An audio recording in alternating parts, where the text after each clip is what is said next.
So good morning. How are you this morning? Doing well. How are you? I'm wonderful. We'll get started and let you introduce yourself and your business to our audience. I'd be happy to. Hi, everyone. I'm Dr. Kameko McGuire, psychiatric, mental health, and family nurse practitioner. I have a practice in the panhandle of Florida between Pensacola and Panama City. It is called New Hope Mental Health and Wellness, where we serve patients of all ages, all backgrounds related to all things mental health and wellness. We provide medication management for psychiatric disorders, as well as massage therapy, and health coaching is coming soon as well, trying to create that holistic approach to taking care of the patient. And then I also have something that I was just sharing with Miss Lynette about Queens Unburdened. That is a new venture with a fellow psychiatric mental health nurse practitioner, and it is a educational space for women of color related to mental health, and just putting our spin on it and providing a safe place, and also a place where we can be ourselves and provide perspective for our unique needs related to mental health as women of color. Beautiful, beautiful. Thank you for the introduction. So, how long have you been in business? So I've been in business for my with my clinic for right at 2 years. Okay. We started out in a one room little office, and then last year, actually September 1st, is when I moved to my current location, where we have space for our education room, massage, and other things like that. Oh, beautiful, beautiful. So, getting into the field of mental healthness and mental wellness, what would you say was your passion for getting into that field to start with? So the first thing that when it really came to my heart was I was seeing patients in West Texas in a federally qualified health center. So we saw all walks of life, and I noticed that there was just this increase in people needing mental health services. And so, I didn't know a whole lot. I had studied family practice, and I just knew the bare minimum. I didn't understand why, one medicine would be selected over the other and things like that. Okay. So after a while, I thought, you know what, I probably need to go back to school and learn a little bit more about this. And so I pursued my postmaster certification to become a psychiatric provider. So that's really how it came about, was just needing to know more to be able to help in that rural setting where it would take months to get in to see a provider. So I Uh-huh. thought, well, if I have this certification, then I can help the patient and not have to wait all those months. Oh, wow. That's beautiful. Thank you. Okay. Wonderful. So you say you've been in business for yourself about 2 years or a little over 2 years. Mhm. What was your greatest challenge in getting started? Honestly, I would say believing that I could do it. Ah, So, it's one of those things where I had people like, oh, you should open a practice, you should open it. And I'm just looking at them like, no, I shouldn't. That sounds like a lot of work, right? And so after hearing that so many times, even from people that I didn't even know, it would just be like, oh, oh, what do you do? I'd tell them, uh-huh. where do you work? And I usually be in a facility or telehealth, and they'd be like, you need to open a practice. And I'm like, okay, how many times do I need to hear this before I move on, Right. right? So I would say just believing that I could actually do it, and that it was something that, was meant for me, I would say. So mindset was probably the biggest thing.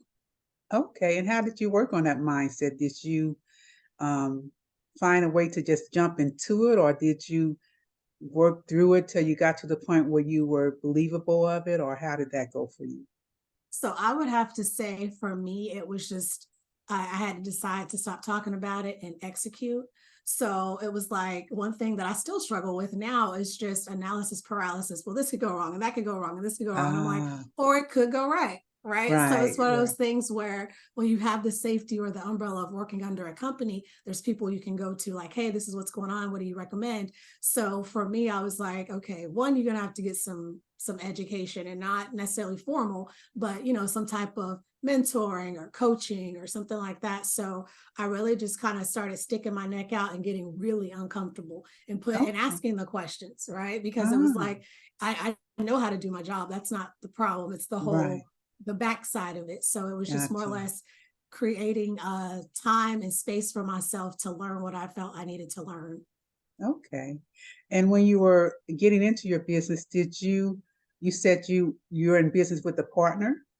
So, well, in my practice, it's just me. And my Okay. husband helps me. But then with Queens Unburdened, I do have a colleague that we work together. So that's been really good to not feel like everything's on my back, kind of like with the clinic. Right. She'll say, well, I'll do this. And, I'll say, okay, well, good, I've got this. So Uh-huh. we're working together because we both feel that is so needed for women of color that we're just Uh-huh. like, okay, let's just try not to go too big too fast. Let's just nurture it and build as we go, because we both have individual businesses as well that we Got you. need to work on. So it's like, Right. it could easily go on the back burner if we don't be careful.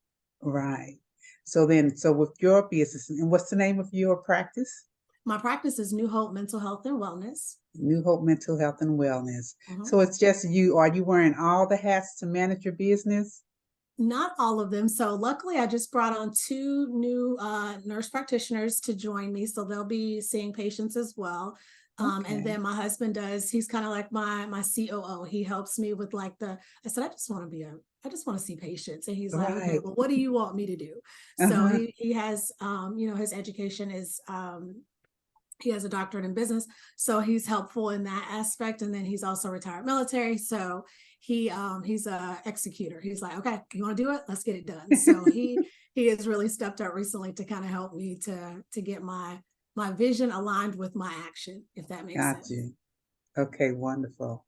So going from working for a company to owning your own business, there's a total mindset shift that you kind of go through in that process. And like you said, one of the things is knowing that you're the decision maker, you're the problem solver. There's Mhm, no one else to go to unless, like you said, you get a coach or you get a mentor, mhm. but it all falls on you. And that has been a big challenge for entrepreneurs trying to navigate those waters of, okay, I'm the decision maker Mhm, now. mhm. Besides that, what else do you think is comes through when you're going from working for someone to becoming an entrepreneur? What are some other issues or experiences that you've dealt with? I would have to say, besides being the decision maker, I think that shifting specifically for what I do. So, like being a caregiver, so to speak, right? It was like, I just want to be the provider.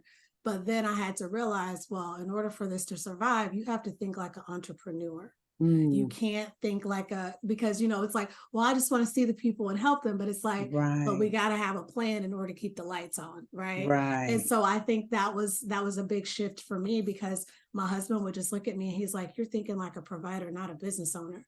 And I'm just Mm, like, that's foreign to me, because in hmm. previous settings, yeah, I would put in my billing codes, but that was it. Patients would Right. come in and be like, what's going on with the bill? I'm like, I don't know. Let me Uh-huh. direct you to our billing department, right? I'm like, I'm just here to see the patients. So I Right. think that recognizing that in order to be the most effective and to help the most people, I have to put that business owner hat on.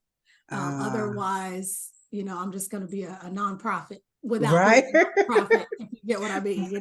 Right. So, Wonderful. One of my the wonderful business women that I spoke with before, she said, you don't want your business to be an expensive hobby, you yes, know. And a lot of absolutely. times, I think almost every time we get into business because we're passionate about something. Hmm. So Hmm. we love it, we love what we're doing. But like you said, we have to also be sure to incorporate the business side and realize, okay, we got to make a profit in order to keep Absolutely. doing this. Right, right. It's like I want to be around to continue to help Right. versus, well, she helped everybody and made nothing out of it and had to move on. So, Exactly. Exactly. Beautiful. Beautiful. So I'm really passionate about mental health because I think it's something that we all need. I think mental health providers provide such a wonderful service to the community, to individuals, and I don't think we really realize the impact that you guys have or your profession has on the general public, because the way you help people heal what they're going through, mhm, and through that healing, they become better citizens, better mothers and fathers and sisters and family members. And I think that's just such a great, great deal. And I I appreciate you for what you do in that arena. It's Thank you. very important. So since you started your company, you started kind of a little post-COVID, I would say. Hmm. Hmm. Have you seen any change from pre-COVID to COVID to now in your industry? One thing I will definitely say that I've noticed is an increase in just anxiety, it seems overall. Previously, when I was working, pre-COVID, I worked in Texas primarily, prior to moving back home to Florida. And so, yeah, there was depression, there was anxiety, but I feel like now people are more mindful of what it is and they're seeking help, which is great versus, well, I've been admitted to the hospital, I have a nervous breakdown, I had a psychotic break, whatever it might be. There's a lot more proactive treatment, Ah, I feel, is happening now, to where it's like, okay, this is not normal. I'm not going to sweep this under the rug and I'm going to do something about it. So mm, I think that's the one good thing that came out of COVID, is because we were forced to be together in a different way ah, than we're accustomed to. People are like, right, I don't, this doesn't make sense. I don't like the way this feels. And even if we are, we feel safe, we feel healthy, I think that just overall, the fear of, there's something going around that it's killing perfectly healthy people.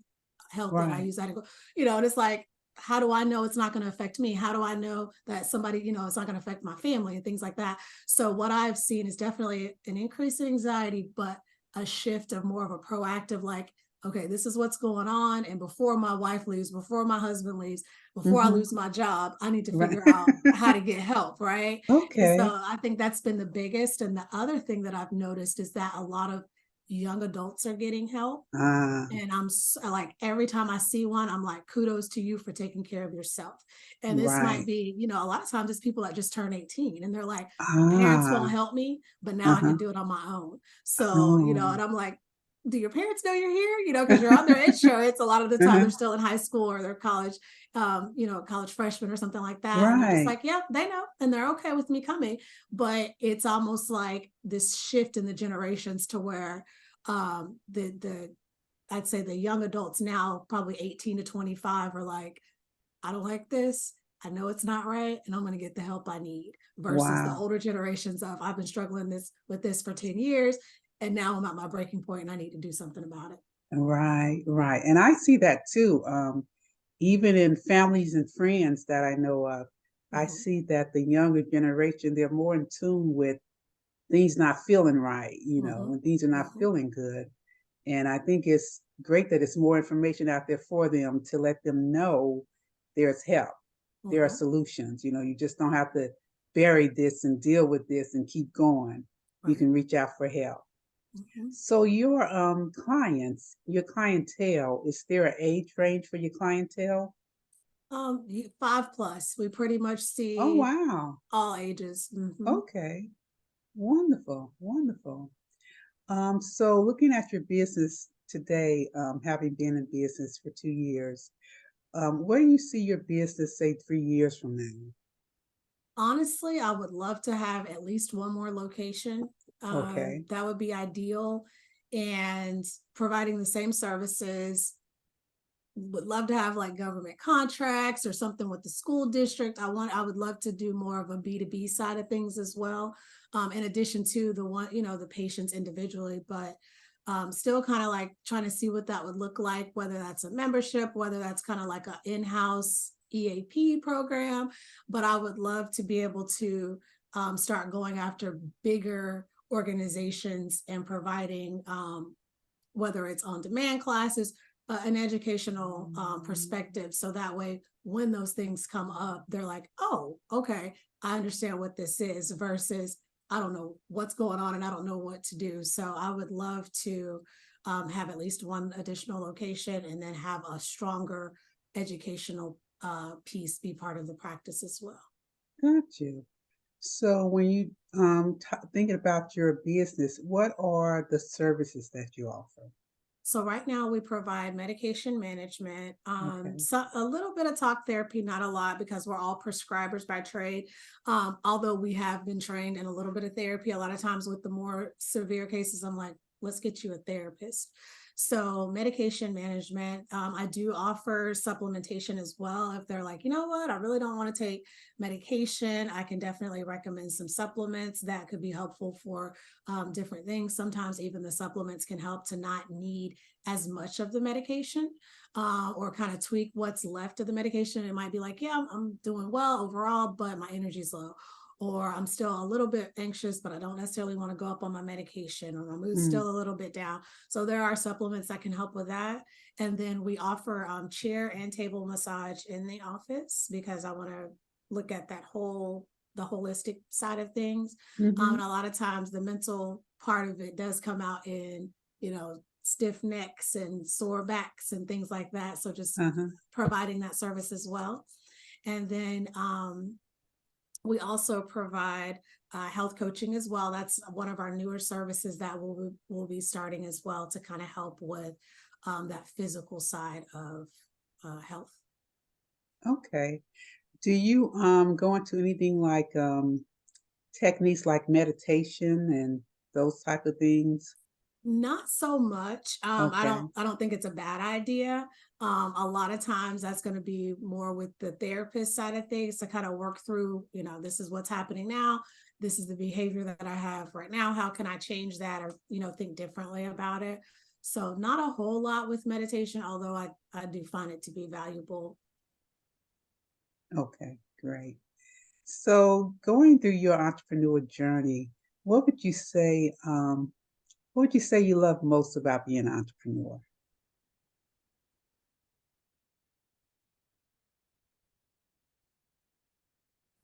And I feel like I'm talking out of both sides of my mouth because I feel like sometimes the business can be like a ball and chain, right? Like you just never can get away from it.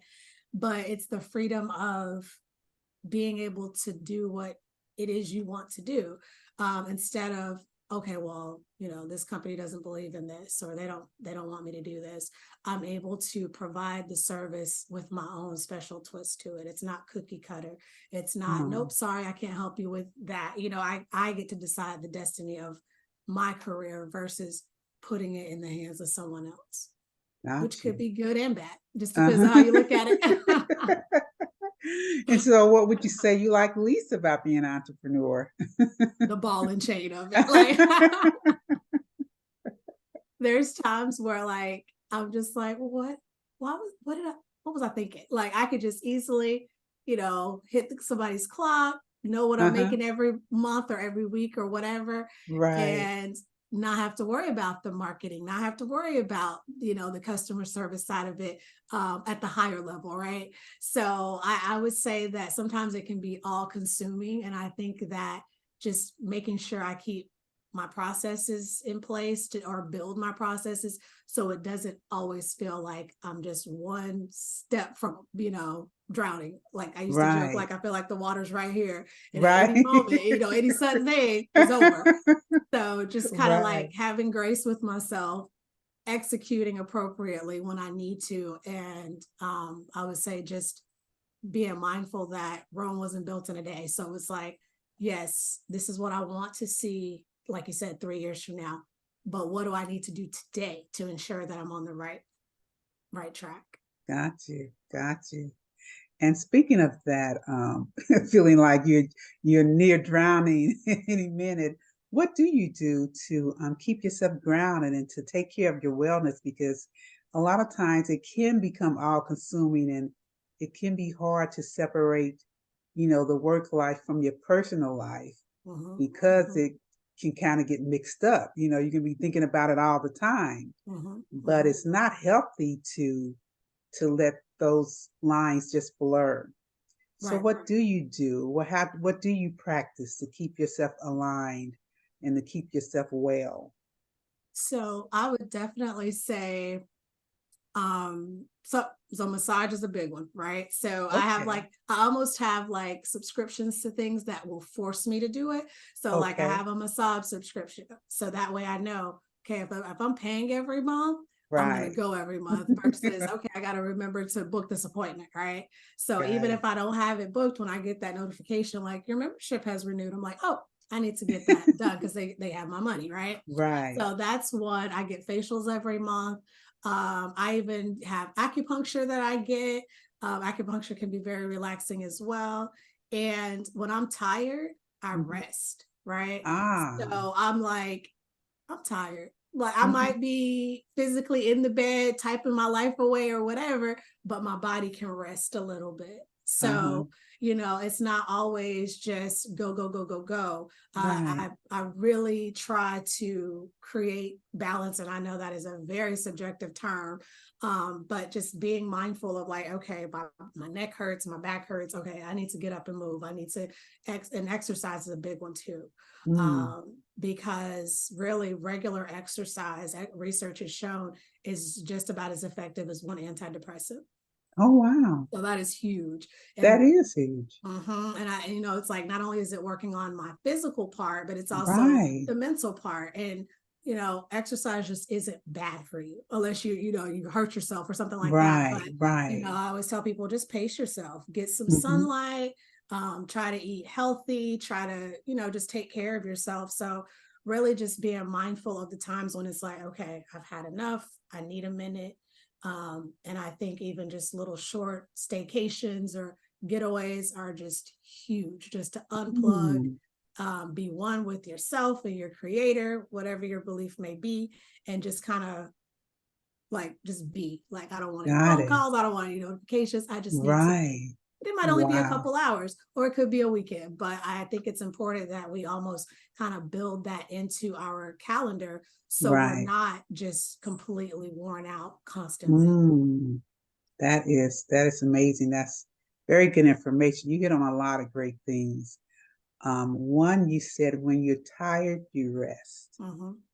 Hmm. That's a really big deal because there's so much of this hustle culture going around that says, don't listen to your body, just keep going, going, going until it gets done. Hmm. And to the point that we, especially as entrepreneurs, we sometimes feel guilty if we're resting because we're thinking the mind is going on to what you could be getting done, Hmm. Hmm. and why are you resting? You could be making this call, you could be looking up this, you could be doing some research, you could be doing so much, but or why are you resting? You didn't do that much today, you Hmm. know Hmm. but your body feels tired. So we have this conflict of feeling like we have to earn rest Hmm. versus we need to listen to the wisdom of our body and rest.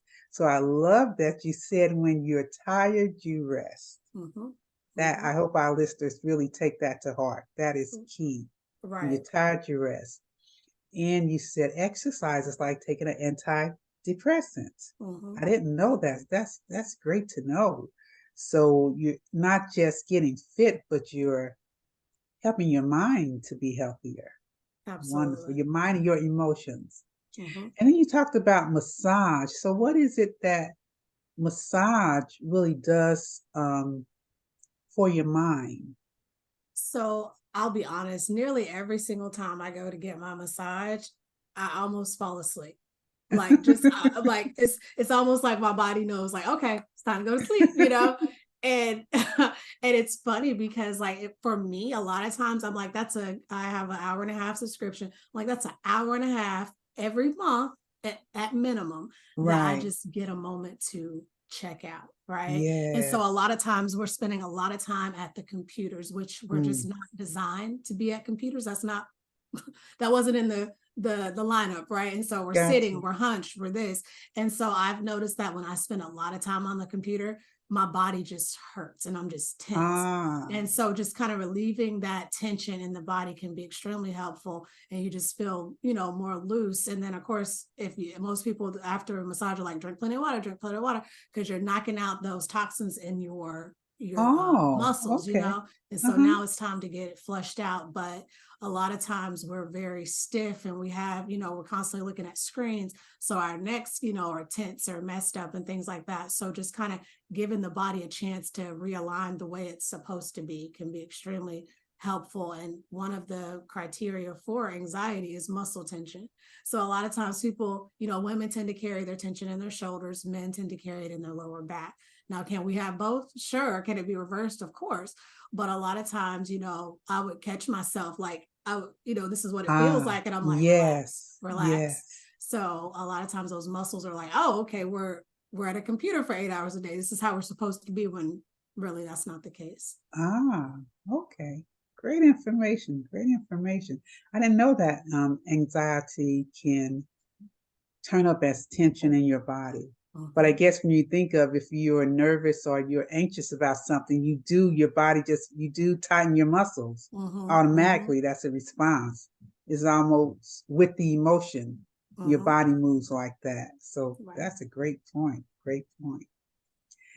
So, in your years of having your business so far, what would you say has been your happiest moment? Something that happened that made you feel like, okay, I made the right decision? I would have to say, I have to think about that one. Hmm. Probably our ribbon cutting. So, Okay. and I'll say that that really stands out to me because like my sisters were in town from out of town and family was there, and it was just like this big build up, right? So like, granted, I'd already been in practice for over a year at that point, but it was a new location that joined the chamber, and I felt like that was kind of like our here we are, like Got because a lot you. of people are like, oh, I didn't even know you were doing this, unless they Uh-huh. personally knew me or something like that. So I would say that was like the point where I was like, okay, we're here. People know we're here, and now we cannot misstep.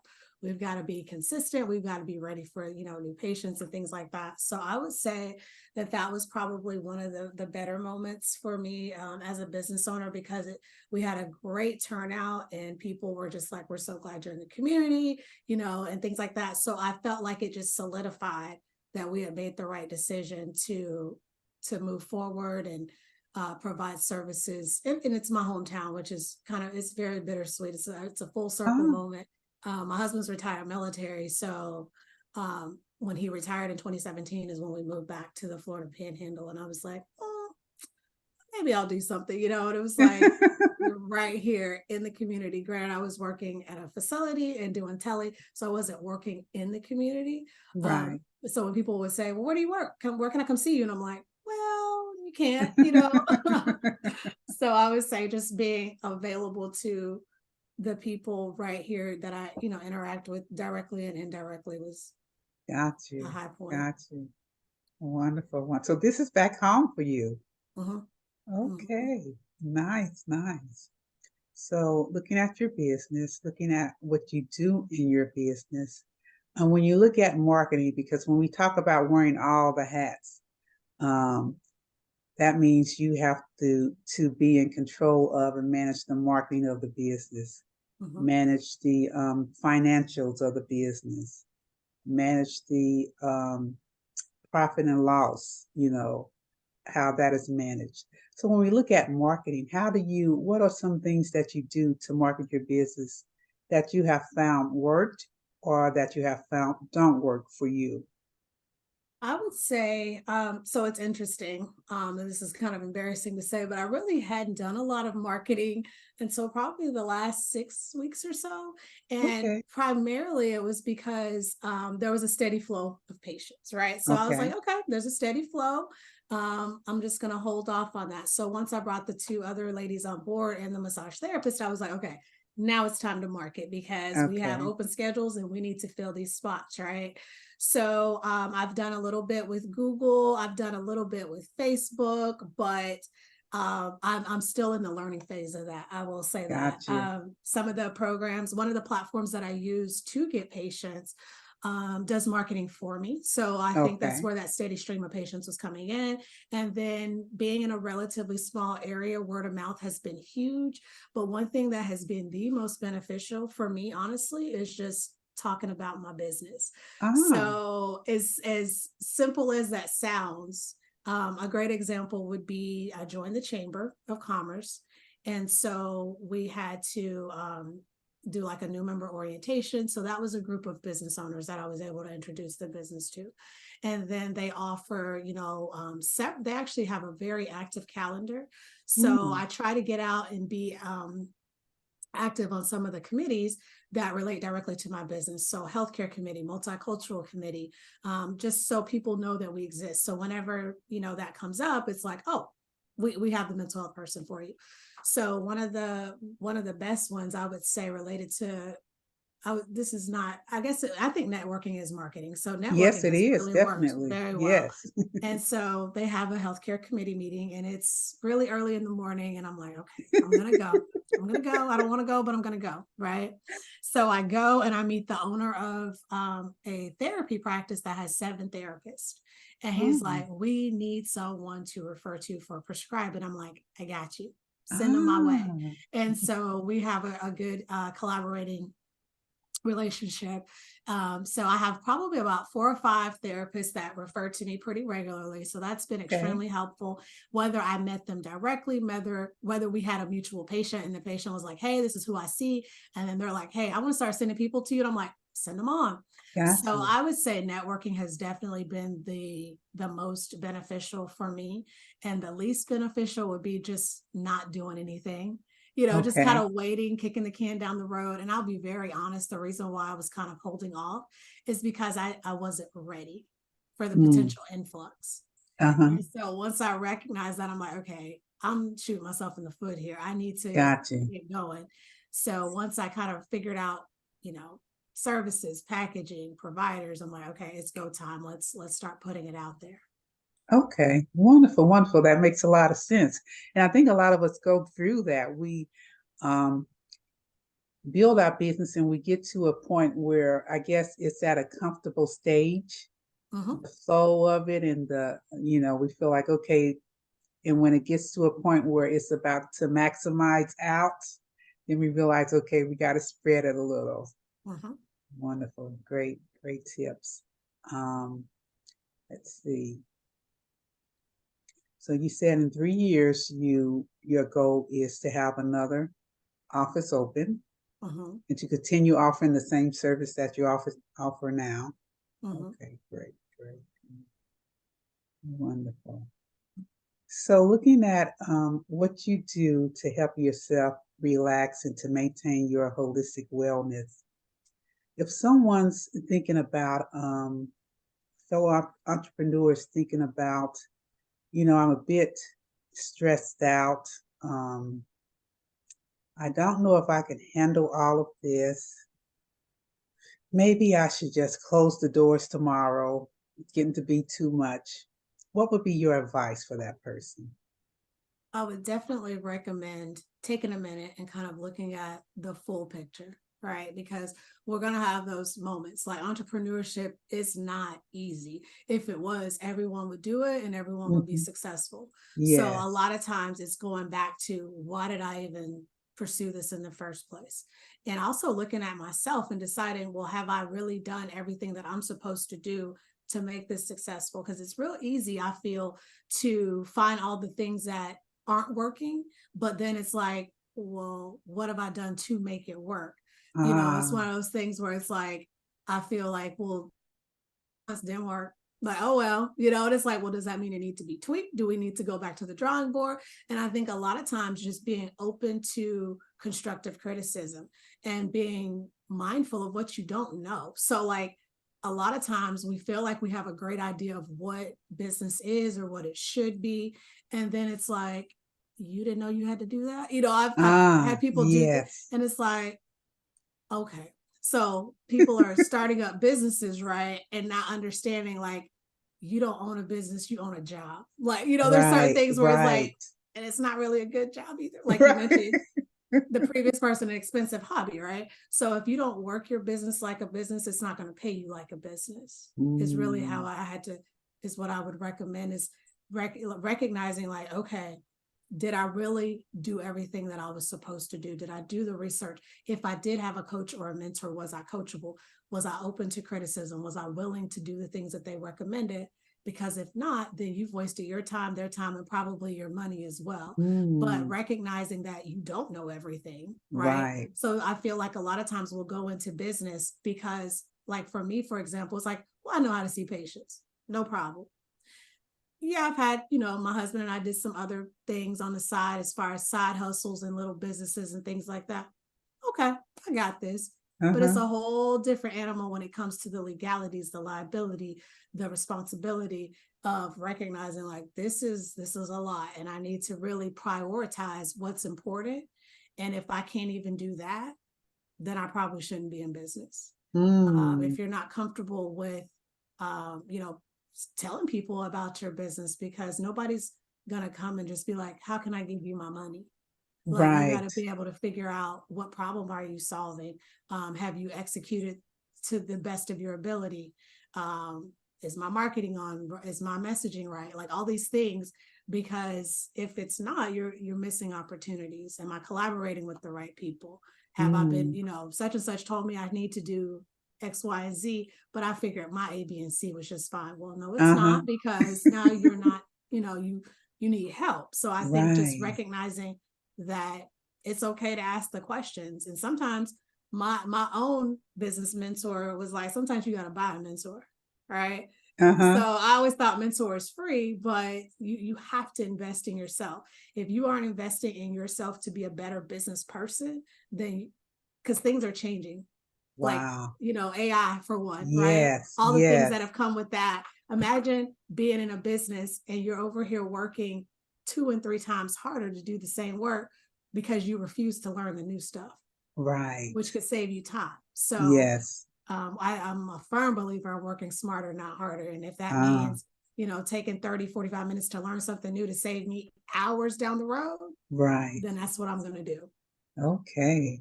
Great, great information. You said a couple of great things in there. One was knowing what you don't know Mm-hmm, mm-hmm, and not being afraid to ask the questions to gain that information. I think right, that's really big because there's no way any person knows everything. Okay. And I think a lot of times we look at successful entrepreneurs and we think it was so easy for them and they just seem to breeze through it, but we don't know what went on behind the scenes right. because they didn't get there by themselves. So, Mm-hmm, and mm-hmm, we're sitting in a space where we're reluctant to say, I don't know how to do this. And the only way to get out of there is to ask those questions, get those answers. absolutely. Another key thing you said was keeping up with what's become most efficient Mm-hmm, and not being reluctant to learn something new. Because, like you said, if it's something that your competitors are using and they're saving all these hours, which turns into saving dollars, mm-hmm, which turns into more profit and less expenses, then you might want to reconsider that if you're going to last in that industry, you need to go ahead and tap into learning that new process, that new software, or whatever it is, the new mm-hmm. procedure, the new way of networking or getting clients. Very, very good tips for our entrepreneurs, no matter at what stage you are with your business. Mm-hmm. Those are great tips because there's always something new to learn. I love that. I love that. Okay, so most of the time in the entrepreneur journey, um, we come across things that we know we're really good at, and those are things that we lean into.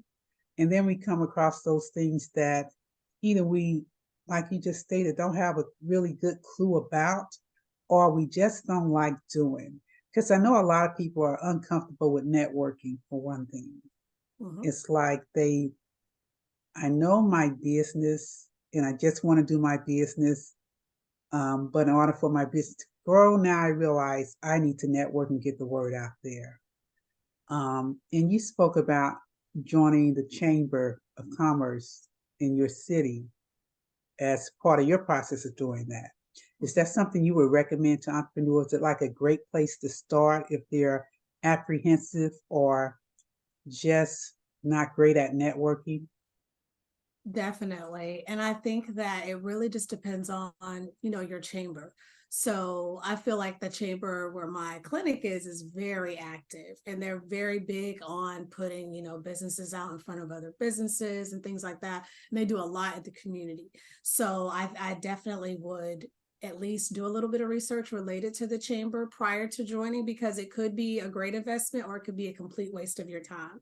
Gotcha. So whether, if the chamber's not the way to go, then maybe looking for something that's online, that's more focused on your niche, to where it's like, okay, I'm doing e-commerce or I'm doing coaching, whatever it may be. Just try to find a community that can support you to get out and network and find resources, because it's just been amazing how people might be like, well, I have no idea how to do this, and it's like, oh, let me introduce you to this person, they do this all the time, or whatever it may be. And that just really saves you a lot of time related to trying to figure everything out. So right. Trying to find, niche it down either by your industry or your location or something, but just trying to put your name and business out there in as many places as possible can be helpful. I've had people that are like, oh, you're Kameko. And I'm, yeah, like, how can I help you? And it's like, oh, you do mental health, right? Yeah, so it's just interesting how your name will travel a lot of times, and you don't even know. So Gotcha. Put yourself out there. Great. Now, you also mentioned sometimes you might need to pay for a mentor or a coach. So is that something you've done or something you considered doing? I have. So I made the biggest investment in myself and my business in January of this year. And I have no regrets, because it is probably the most comprehensive business mentoring coaching program for women, or excuse me, sorry, my brain went left, for people of color, Black people specifically. Wonderful. And I didn't even know it existed a few months prior. When I tell you alignment is important. So I actually went to a conference for Black nurse entrepreneurs, and people were talking about a different conference. And I'm like, what are y'all talking about? And so I joined, they told me about it. One of my friends now had a free ticket. And I was like, I'm going. Wow. Like it was an expensive ticket for her to just be like, I'm gonna give it to you. I was like, okay. So I cleared my calendar and I made my way to the conference and left in their mastermind. And I think as business owners, it's important to feel like you have a place that, one, you're heard, and that people you can relate to. So, we can go to different things and it might not just be our speed. It's like, okay, they're giving us good information, but this doesn't feel like home. So finding those spaces where it's people that are like you, and what I love about this particular group is that there's businesses from every industry you can think of. Oh, wow. So what is the group? It's called Traffic Sales and Profit with Lamar Tyler. Him and his wife, Ronnie, started this for Black entrepreneurs. And I personally think it's the best thing since sliced bread. They have phenomenal coaches. They have phenomenal events. I'm going on a retreat in October, business focused as well. But the thing there is like everything you need is in the room. And I've yet to not see that happen. It's like, oh, you need this? And they're big on collaboration, which is huge. And that's how I met my partner for Queen's Unburdened. She got up to speak on the mic and she was like, hey, I'm Crystal. I'm a psychiatric mental health nurse practitioner. I'm like, I kind of looked over at the mic like, so I made it a point to beeline over to her and I'm like, hey, I do the same thing. Let's talk, let's chat. And so, we just kind of clicked and the rest is history. So wonderful. And say that name again of the event. Traffic Sales and Profit with Lamar Tyler. Traffic Sales and Profit. Wonderful, wonderful. I want our listeners to get that and look into that, because it sounds like it could be extremely helpful. I'm definitely going to check it out too. There's a great free Facebook group. It's just, he has books, like it is a whole, I didn't even know such a thing existed. I'll put it that way. Right. Wonderful. So a lot of times as entrepreneurs, we're great in our area, right? And sometimes it's lonely. There's nobody to connect to. There, conference, 1,100 Black entrepreneurs. Wonderful. And you can be yourself. You don't have to be stuffy, so to speak, and you learn just tons of stuff, of stuff. Yes, I love those spaces. Wonderful.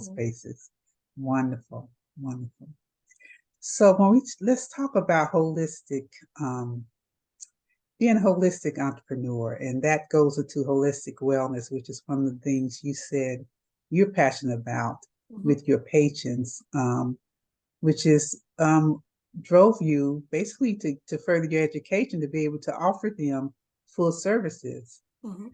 So, personally, what do you do? What heals you spiritually and emotionally when we talk about holistic wellness? I will honestly say, like, my sisters, we are super duper close. And like this morning, we're all in the text, like, okay, y'all, we're going to start scheduling prayer. We're going to start praying on certain things. We're going to get ourselves aligned. So I guess I shouldn't say my sisters, they help me spiritually as far as like stay focused, keep the Gotcha. faith, don't give Uh-huh. up. So that is extremely helpful because sometimes it can be very isolating and you feel very Yes. alone. So I Yes. think that it's important to have people on your team, in your family, wherever that can take a moment to just be like, are you all right? Because a Mhm. lot of times when you are the boss, you're expected to be on 100% of the time. You're not supposed to be tired, you're not supposed to be sick, and it's just like, Right. so I think that having a team of people to support you that recognize when you need help. It could be your spouse, if you have adult children. Like my oldest son is just like, Mom, what do you want me to help you with? What do you want me to help you with? And I'm like, Ah. you just want some money. No, but seriously, like he's a senior in college and he's just Mhm. like, Mom, I want to help. And I'm like, okay, let's figure this thing out. So, and even my little one, so I think that delegating, if you have the Mhm. ability to delegate some things, do it. That Oh, will help you nice. to not feel so fractured. And yes, you might Yes. still have to train that person. You might still have to give feedback every once in a while. But once you get that process in place, it is so helpful to Mm. not have to always do everything. So I have a virtual assistant that is extremely helpful and Oh, great. that I do recommend if your business affords it, get you some help, whether it's a personal assistant, a virtual assistant, some things that I'm big on either time or money. Right. So I either have the time to do it or I Mhm. have the money to do it. But I Okay. can't waste both. So like Gotcha. my virtual assistant, he answers the phones, he books the appointments, he communicates with the patients, he does social media posts and things like that. So those are things that I was trying to do all of those things and see Yes. patients. And I'm like, Yes. I'm missing out on patients because I can't answer the phone when I'm in the session. Gotcha. So, it was like, well worth it to give that to someone else. So that way I can focus on other tasks that only I can do. Okay. And your virtual assistant, I think that is a great resource Mhm, to mention to our listeners. And some people are kind of uncomfortable with that. mhm. So, can you walk us through the process of how you found yours and what made you comfortable with selecting that person?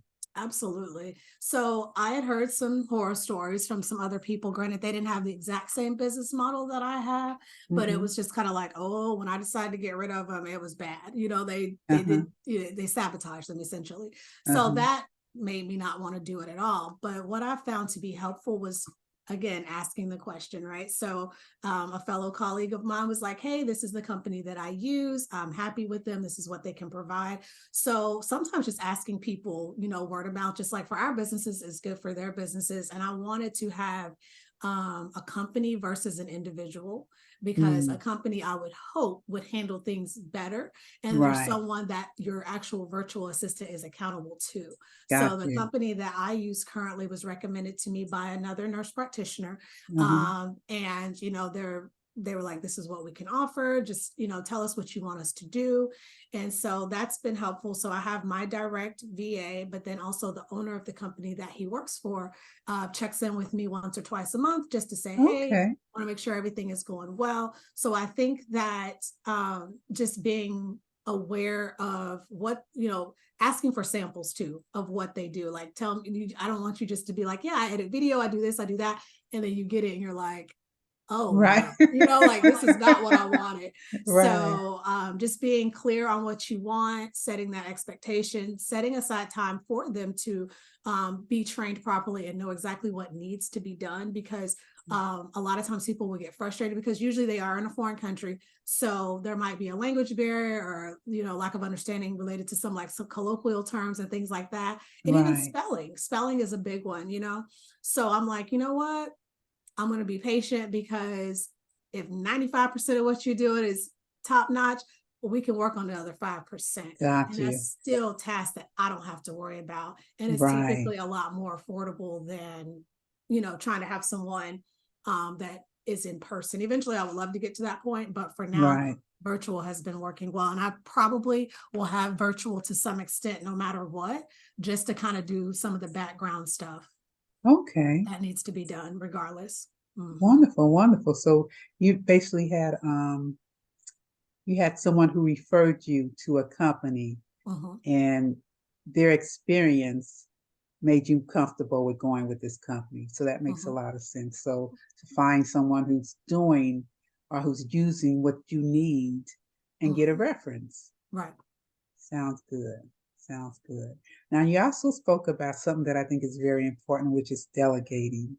Mhm, And sometimes we as entrepreneurs have an issue with that because we feel like no one can do it like I can, they right. won't do it as fast as I can. They won't do it as good as I can. They won't prioritize it in the order that I would. Mhm, So, how do mhm. I release this to be delegated for someone else to do? Right. And so, what would be your answer to someone who says that I'm struggling with delegating because, I don't think they're going to do it the same way I will? And they probably won't. But there's more than one way to skin a cat, right? That's kind Mm, of my thought process. And yeah, I liken it to like raising children, right? So like as mothers, we tend to want to do it this certain way, right? And dads probably yes, do it a little different, but it still gets yes, done, right? And so yes, I'm like, as long as we get to point right. B, They took a how we bath, but got they're in the there. bed. Right. How they got there really doesn't matter, right? Right. So I think that sometimes we just have to let go of the things that we feel have to be perfect, because everything doesn't have to be perfect. It just needs to Mm, be done a lot of the time, right? We could go back and edit amen. later or make it Yes, 100% later. And my husband's always like, Kameko, 80% is better than 0%, right? yes. And so I'm like, you're right. Like once you kind of take that stance and it's like, well, I could either put it on my things to do list as 1001, or I could Yes. put it as number one on their list and slowly give them tasks. So that way once they prove that they can do it, Right. then that's your task. So now I can scratch Amen. it off. So no, we probably shouldn't dump everything in their lap, but allow them a chance to prove that they can be taught, and slowly add on different tasks as time goes on. And one thing that I've found to be extremely helpful, because we recently switched a couple platforms, which I was like, oh my gosh, this is going to be terrible. But just even finding demo videos of what need to be done. So whether Oh, that's, YouTube, because a lot of times these platforms will have how to do. yes. And so just sending the link, I'm like, hey, this is how you add patients to this. He's like, cool, got it. Do you want me to do all of next week's patients? Please and thank you. Right. So, and making sure they understand that you do trust them to do what it is you want them to do.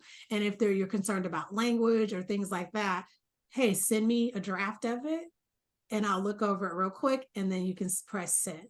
Got you. Or one thing that I like to do is if there's certain scenarios that keep coming up that need to be sent to people, I'll just create a template and say, okay, for this situation, you use this, just plug in their name, their appointment, whatever, and just go with it. So it's not, Mm, and Loom is a great option as well, where you can video screen, or excuse me, record your screen. And it's uh-huh. like, once you show them how to do it once on video, then if they have any questions, they have the link and they can go back and review it, versus you having to go back and tell them every single time how to do something. Got you. Got you. Great. So those are great solutions for the perfectionist who's learning how to let go, because we all have to learn how to let go. There is Oh, no yes. scenario where you're a successful entrepreneur and you're doing everything forever. You have Right. to learn how to delegate. Mm-hmm. So those are great solutions for taking small steps to getting more comfortable with that process. I love those. I love those.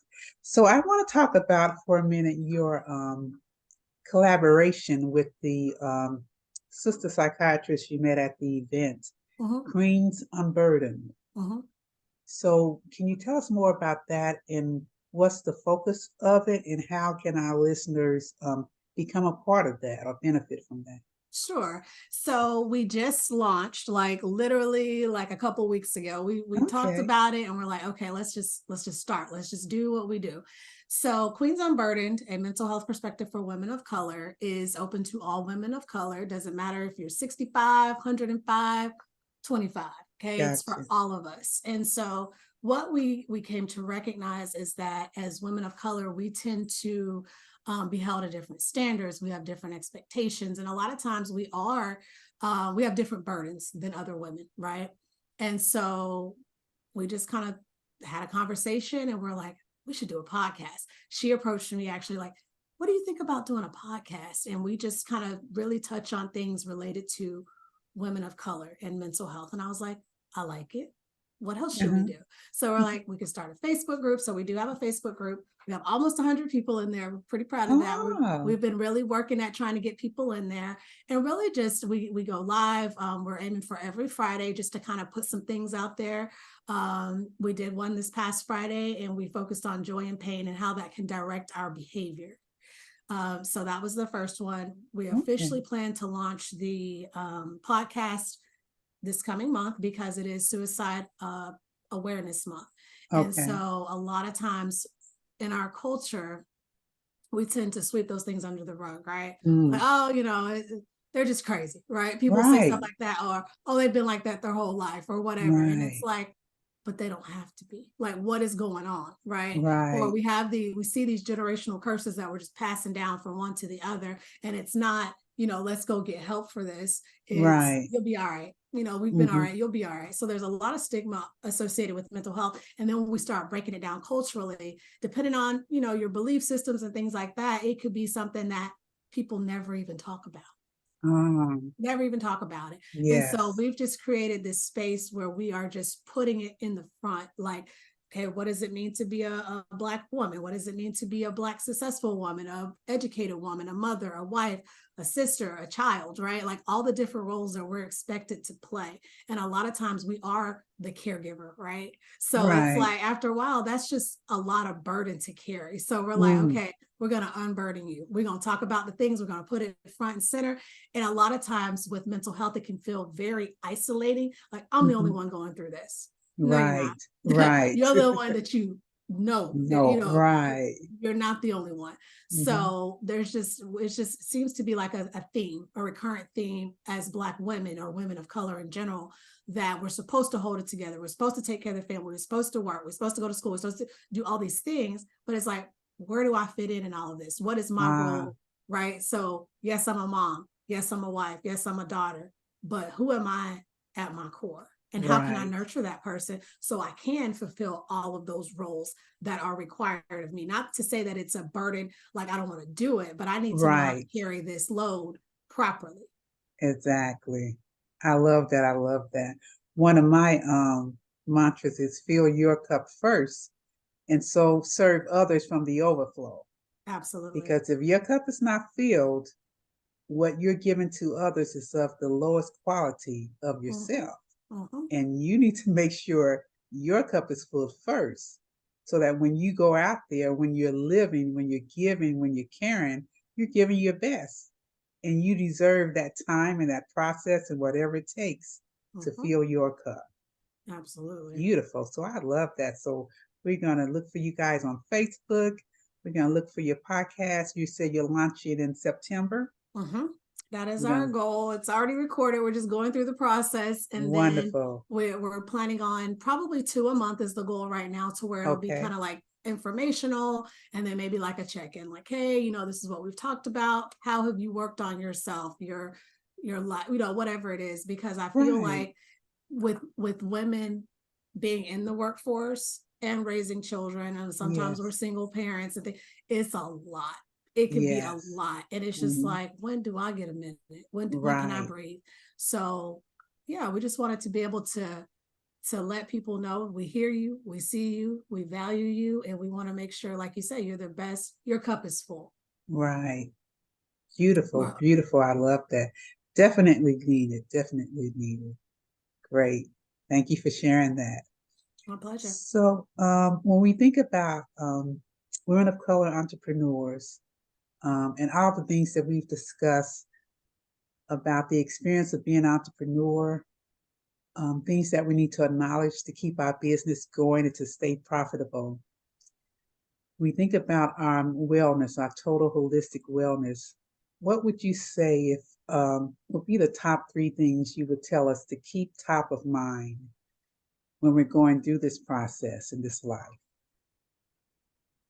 I would say take care of yourself. And the reason why I say that is because we will often ignore the red flags. Hmm. And it's just a headache. Oh, I just got, heartburn. Oh, right. So a lot of times we tend to get things found. We find things later, right? Right. We're in much worse shape because we just put it off, right? Got you. Rest, and that goes along with taking care of yourself. Right. I don't want you to, take a month off from work if you can't, but take a moment, whether that's going and booking a room for the night somewhere and not having to answer to anybody. To rest, take your time and take care of yourself in that aspect as well. And I would say the third thing when it comes to holistic care is get your screenings, get your preventative health things, right? Mm. So whether that's a mammogram, whether that's a colonoscopy, whether that's a pap smear, whatever that is, and this is the family practice side of me talking now, Right. but Right. it's like it's now if you don't have insurance or you can't afford it, that's different. Like we're gonna have to find some resources. Right. But if you are working on somebody's job 40 Mm. hours a week, Mm. giving that amount of time to their facility and they're giving you, and probably not giving it to you, but you have access to health care, Uh-huh. you need to take advantage of it because so Okay. many times we have been denied health care. Now, with that being said, if you go somewhere and they're not listening to you, guess what? Next. I'm Okay. big on don't stick around with somebody that's not listening to you. If they're rushing you out Yes. the room, they're not taking you seriously, next, because Yes. that's how we miss things, right? Right. So even if what you're saying makes absolutely no sense to that provider and they know it's not that, there's a way to deliver that to people so they feel comfortable. Like, Right. oh, okay, I understand, but actually that's not what it is. Explain what you think it is. Don't just, don't allow people to not take your health seriously. Got you. But you have to show up and you have to be a part of your own healthcare team. You can't walk in there with all these medical conditions and expect people to fix you when you're Mm. not doing anything to fix yourself because your provider Mm. can't care more than you do. That's huge, right? Because a lot of Yes. times I'm diabetic, but I'm gonna eat everything I want and not take my medicine the way I'm supposed to, and then I'm gonna be mad at my provider for not taking care of me. No, you're not. You're with yourself 24/7. Right. That provider only sees you every once in a while. So Yes. if you don't like their delivery, if you don't trust what they're saying, you need to find someone that you resonate with because at the end of the day, it's your health. And you need Yes. to make sure that that person is hearing you. And those preventative things that I mentioned, a lot of times on your insurance, I won't say they're free because you're paying for your insurance, but they're covered. Right. An Right. annual physical is covered. Now, if you go in Right. there and they work on your diabetes, your high blood pressure, and things like that, and that's an extra bill. Right. But Right. screening wise, that's included in most plans because they Mm-hmm. want you to find these things early versus Right. later when now we're trying to catch up when we should have caught it before it was a big deal. Right. Right. And it's more expensive later. So that's why it Absolutely. benefits them for you to get annual screening so they can Hmm. find it as soon as possible Hmm. and it can be healed. But I love what you said. You're part of your own healthcare team. Hmm. And if you're dealing with a professional that's not treating you or that's dismissing you, not communicating in a way that makes you feel comfortable, then find another one. Hmm. Don't just say, I don't like going to doctors. Right. Find the right provider. You have to invest the time to Mm-hmm. find the right provider, just like you have to invest the time to find the right therapist, because you're Oh not yeah. going to jail with every therapist, but because you didn't jail doesn't mean you shouldn't have a therapist. You need to Oh, find the right one absolutely. for you. Mm-hmm. So those are a lot of great information. I love that. You are part of your own healthcare team. I just love that phrase. Mm-hmm. So you cannot throw up your hands because it's your health. Absolutely. Find the right Absolutely. provider and get all your annual screenings done. You're paying for it, you're working for it. Mm-hmm. Take care of yourself. I Right. love that. Wonderful. Thank you for sharing that with us. Mm-hmm. So now we're going to get into a couple of fun personal questions just to help our listeners get to know you All right. more on a personal level. The first one is going to be, what would you say is your favorite hobby? Ooh, my favorite hobby. I like to Mm-hmm. travel. Travel Ah, is my thing. I love yes, to see new places, eat new yes. food, take the Mm-hmm. pictures. So, Uh-huh. granted, I don't get to do it nearly as much as I would like to. I would Mm-hmm. say travel, specifically Travel. with my family. I love traveling with my Wonderful. kiddos. Wonderful. And that leads into my second question then. What Mhm. is your favorite place to travel, or place that you've been, or place that you want to go to? So I would say my favorite place that I've been to would be Punta Cana in the Dominican Oh, Republic. okay. Love it, love it, love it. That was my first international trip, so I think that's why it's my favorite as of right Okay. now. I would love Uh-huh. to get some new favorites, but it's just beautiful there. The culture is beautiful, the people are kind, and it's just I just equate that to relaxation and just enjoying my family, Got no you. schedules, just doing whatever we want to do. So I would say definitely Punta Cana in the DR. And I would Okay. love to go to somewhere in Costa Rica. Where I don't Okay. know, I've just heard it's beautiful, and I'm like, I Ah, want to go there. So I okay. think that that would be definitely something that I would love to do in the future. Okay. Sounds wonderful. Now let's talk about food. Mhm. What would be your favorite cuisine or favorite meal when it comes to food?